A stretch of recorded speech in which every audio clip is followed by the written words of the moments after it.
தமிழ்நாட்டில் ஒரு மிகப்பெரிய ஒரு ஆட்சி மாற்றம் வந்திருக்கு. சொன்னால் நம்ப மாட்டீங்க. விஜய் பெரிய வெற்றியை பெற போகிறான்னு நான் எதிர்பார்த்தேன். எம்ஜிஆர் ஐயா கூட இவ்வளோ க்ரௌடு வரல. இவ்வளோ பெரிய பிரமிப்பு கூட்டம், எல்லாரும் நடிகைங்க அதை பார்க்க வந்தாங்க அப்படின்னு எல்லாம் சொல்லிக்கிட்டே இருந்தாங்க. நான் சொன்னேன், இல்லைங்க, நீங்களும் நானும் போனோமா? போகலைல்ல. அவருக்கு ஓட்டு போடணும்னு ஆசைப்படுறவங்க தாங்க அங்கே போனாங்க.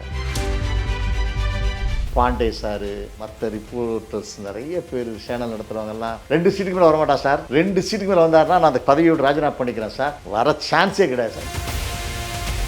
விஜய் அவர்களுடைய உங்களுக்கு ஒரு பழக்கம், அவரோட பழகிற அந்த இது கிடச்சிருக்கா சார் உங்களுக்கு? எங்கள் வீட்டில் ஒரு சூப்பர் ஸ்டார் இருக்கார், பார்த்துட்டு போங்க சார். எனக்கு ஒன்றுமே புரியலை, யாரை சொல்கிறாரு இவர்? ஏய் ஜோசப், விஜய் அப்படின்னு கூப்பிட்றாரு, வர்றாரு அவர். ரொம்ப காம் டைப் ரிப்போர்ட்டருப்பா, நம்ம ஃப்ரெண்டு. ஹலோ.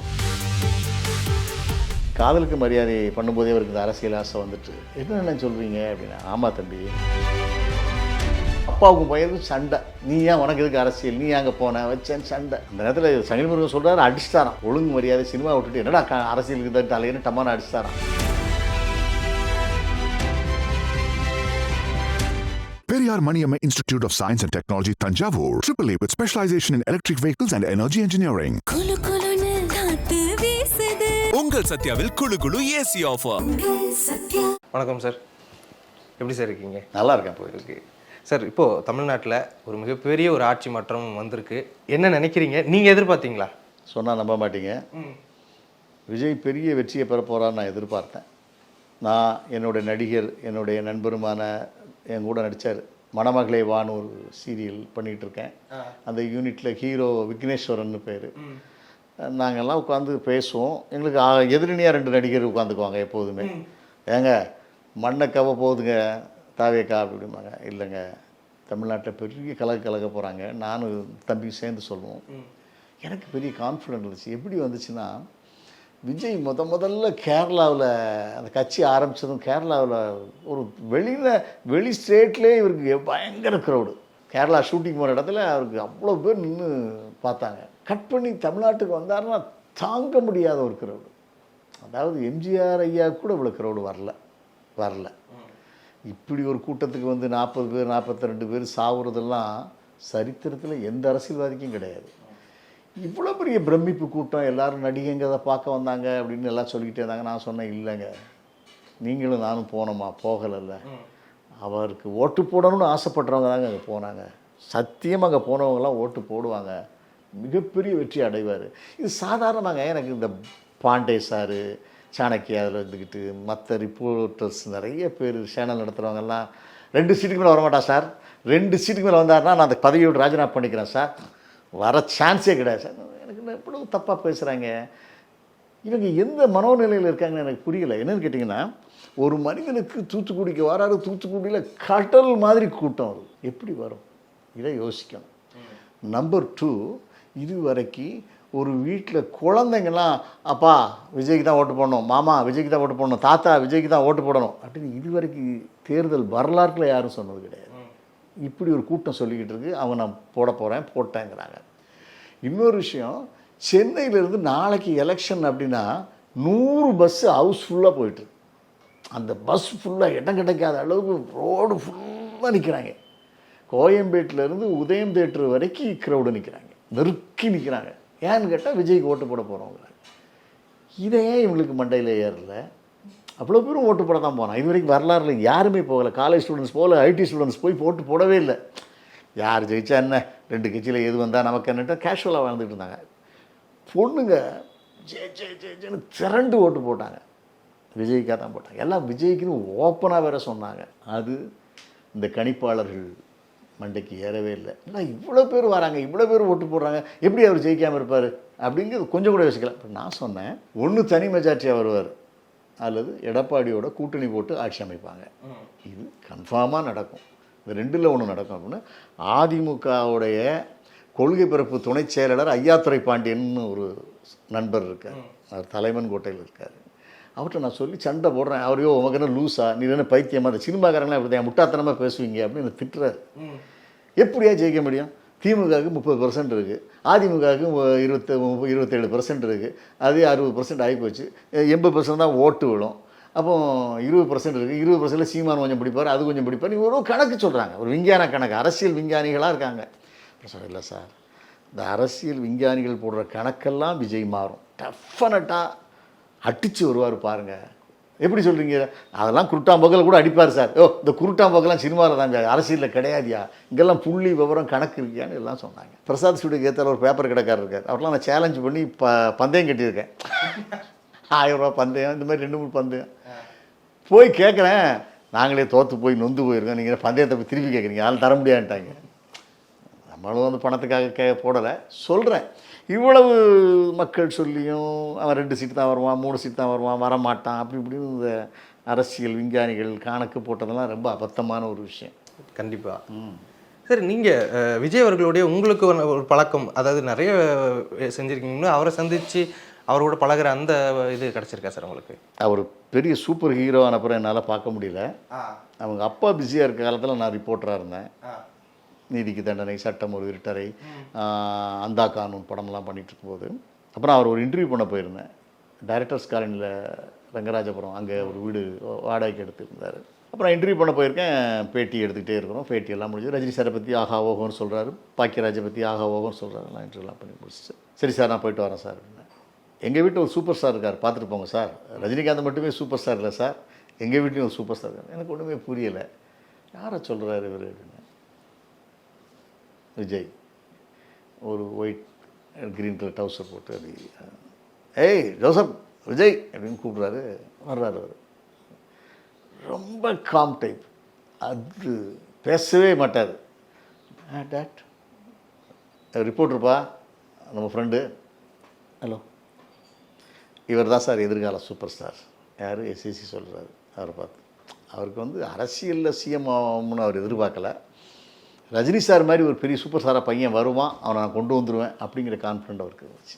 அப்போ இவர் தான் சார் எதிர்கால சூப்பர் ஸ்டார். அப்போ நான் பார்க்கும்போது நம்பலை, யாருமே நம்பியிருக்க மாட்டாங்க சார். அவருக்கு இருக்க ஹலோ அங்கிள் அண்ணார், அவ்வளோதான் எனக்கு அவருக்குள்ள அந்த காலகட்டத்தில் மீட்டிங். அப்புறம் அவர் சூப்பர் ஸ்டார் ஆகிட்டு இருக்கும்போது நான் எஸ்எஸ்சியை நினைக்கும் போது ரொம்ப பெருமைப்பட்டேன். பரவாயில்ல, ஒரு மனுஷன் வந்து ஆரம்பத்துலேருந்தே ஒரு பையனை 10 வயசுலேருந்தே இவங்க சூப்பர் ஸ்டார் வருவான் ஃபவுண்டேஷன் பண்ணி அடித்து கொண்டு வந்திருக்காரு, பெரிய விஷயமாச்சு அப்படின்னு நான் நினச்சிருக்கேன். அப்புறம் இவர் வந்து அரசியலில் இவ்வளவு பெரிய அச்சீவ் பண்ணாருங்கிறது நமக்கு இப்போ அவர் சிஎம் ஆகிற கொடிக்கு அளவுக்கு வர்றதுங்கிறது ஒரு உலக சாதனையான ஒரு விஷயம். பட் இவர் வந்து நான் சமீபத்தில் சங்கிலி முருகன் அண்ணன் எனக்கு ரொம்ப சொந்தக்காரர், க்ளோஸ். அவரை நான் மீட் பண்ணிட்டு இருக்கும்போது சொன்னார், சார் தம்பி காதலுக்கு மரியாதை பண்ணும்போதே அவருக்கு இந்த அரசியல் ஆசை வந்துட்டு, காதலுக்கு மரியாதை டைமில் வந்துட்டு அப்படின்னாரு. என்ன சொல்கிறீங்க அப்படின்னா, ஆமாம் தம்பி, அண்ணா ஆசிரியன்னு ஒரு ஆள் இருந்தார் இல்லையா, அண்ணா சாரே, அவர் வந்து இந்த லஞ்சத்தை எதிர்த்து போராடினார். அந்த கூட்டத்தில் இவர் போய் கலந்துட்டு வந்துட்டார். யார்? விஜய் அவர்கள். எப்போ? அந்த டைமில் அண்ணா சாரோட உண்ணாவிரதத்தில் இவர் போயிட்டு வந்தார். அப்பாவுக்கும் பையனுக்கும் சண்டை. நீ ஏன், உனக்கு எதுக்கு அரசியல், நீ அங்கே போன வச்சேன்னு சண்டை. ஒரு வார்த்தை பேசட்டுமே விஜய். அந்த நேரத்தில் சங்கிலி முருகன் சொல்கிறாரு, அடிச்சிட்டாரான் எஸ்எஸ்சி, ஒழுங்கு மரியாதை சினிமா விட்டுட்டு என்னடா அரசியலுக்கு தான் தலைன்னு டம்மான அடிச்சிட்டாரான். அடித்தும் ஒன்றும் சொல்லலையா, கம்முன்னு இருப்பார். இப்போ சங்கிலி முருகன் சொல்லி, என்ன அரசியல் இப்போமே ஆசைப்பட்டுக்கிட்டு இருக்கான், சினிமாவில் சூப்பர் ஸ்டார் ஆயிடுவான், இவன் அடிக்கவே முடியாது, எதுக்கு அரசியலில் போய் கண்ட பேரெலாம் நம்மளை திட்டிக்கிட்டு இருப்பான், அதெல்லாம் தேவையில்லை, கொஞ்சம் அட்வைஸ் பண்ணுங்கள். சரி நான் சொல்லி பார்க்குறேன். சங்கிலி முருகன் மேலே விஜய்க்கு ஒரு மரியாதை உண்டு. அண்ணா பாரு, விஜய் இப்படி உட்காருங்க அப்படின்னு 1 மணி நேரம் சங்கிலி முருகன் பேசுகிறாரு. தம்பி அரசியல் ரொம்ப கேவலமானது, அரசியல் ஒரு சாக்கடை, உங்களை திட்டுவான், உங்கள் குடும்பத்தை திட்டுவான், உங்களை தெருவுக்கு இழுப்பான், சண்டை போடுவான், அடிக்க வருவான், கல்லை கொண்டு எறிவான், வீட்டுக்கு வருவான், பிரச்சனைக்கு மேலே பிரச்சனை வந்துக்கிட்டே இருக்குன்னு தம்பின்னா இப்படியே கேட்டுட்ருக்காரான். 1 மணி நேரம் பேசி முடித்ததும், சரி எங்கள் தட்டுமா போயிட்டாரான். இந்த மாதிரி அவரை அசஸ் பண்ண முடியாத ஒரு ஆளாக இருந்தார்.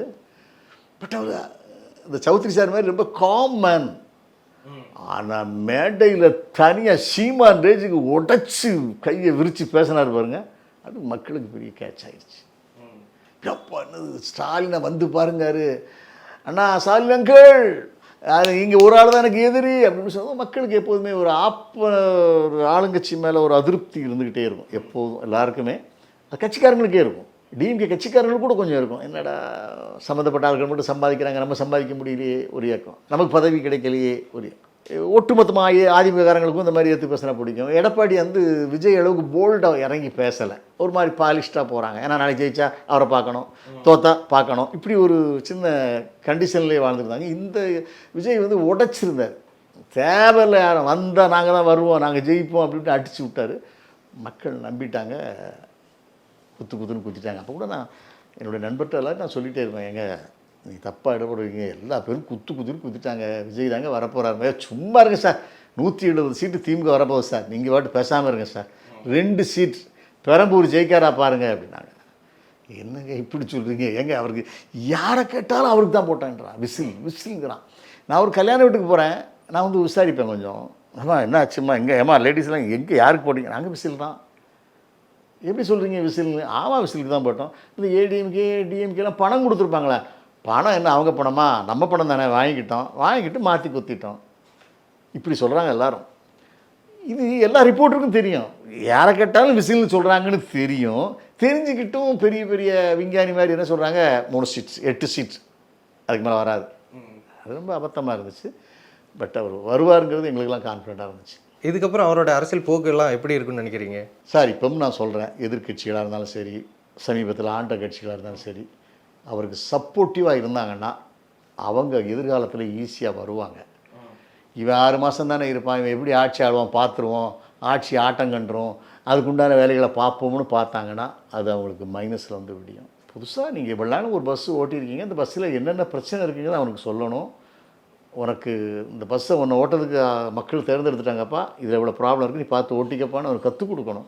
அதை விட்டுட்டு அதெல்லாம் நாங்கள் யாரும் பண்ண மாட்டோம், நீ எப்படி ஓட்டுவேன் நாங்கள் பார்த்துருவோம், நான் ஓட்டிடுவார்.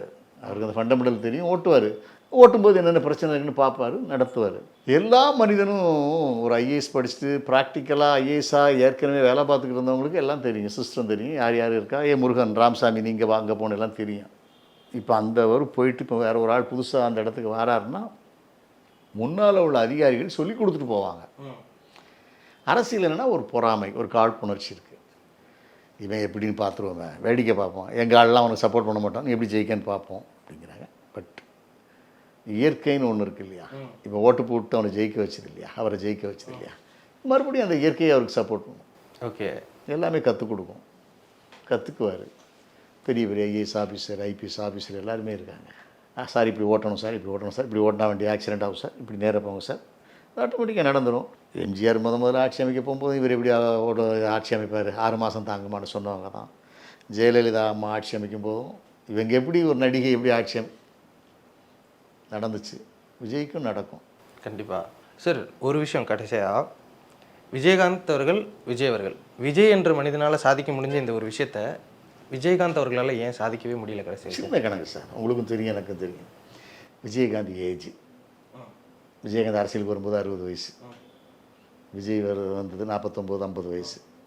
விஜய்கிட்ட ஒரு இளமை துள்ளல் இருக்குது, அது ஸ்டூடெண்ட்ஸ்க்கு பிடிக்கிற மாதிரி, யூத்துக்கு பிடிக்கிற மாதிரி. விஜயகாந்த் யூத்துக்கு பிடிக்கலாம், விஜயகாந்த் ஒரு மிடில் ரேஞ்சுக்கு பிடிச்சிது. குழந்தைங்களுக்கு விஜயகாந்தை பிடிக்காது. இவருக்கு எல்லாரையும் குழந்தைங்களுக்கும் இந்த டான்ஸ் பார்த்து அது பார்த்து இது பார்த்து கிரேஸ். இந்த குழந்தைங்கள்லாம் எதுக்கு சப்போர்ட் பண்ணாங்க, வீட்டில் டாடி நீங்கள் போட்டு தான் ஆகணும் ஃபைட் பண்ணாங்க. இந்த குழந்தைங்களாருந்தே விஜய் ரசித்தாங்க, ஒரு 20 வயசு ஆகிட்டாங்க. குழந்தையிலேருந்தே விஜயை பார்த்து வந்தவங்க. அந்த அவர் வந்து 30 வருஷம் ஃபீல்டில் இருக்கிறாரு. இவங்க எல்லாரும் சப்போர்ட்டும் விஜயகாந்துக்கு அப்போ அப்படி கிடைக்கல. நல்ல மனுஷன், போடுவோன்னு ஒரு பரவலாக இருந்துச்சு, தவிர இவ்வளவு அலை இல்லை. விஜயகாந்த் வரும்போது விஜய்க்கு வந்த அலை வந்து சத்தியமாக இல்லை. கண்டிப்பாக அது ஒரு காரணம். Okay sir. நிறைய விஷயங்கள் பகிர்ந்துக்கிட்டீங்க, பார்ப்போம், நிறைய விஷயங்கள் பேசுவோம் தொடர்ந்து அடுத்தடுத்த சந்திப்பில்.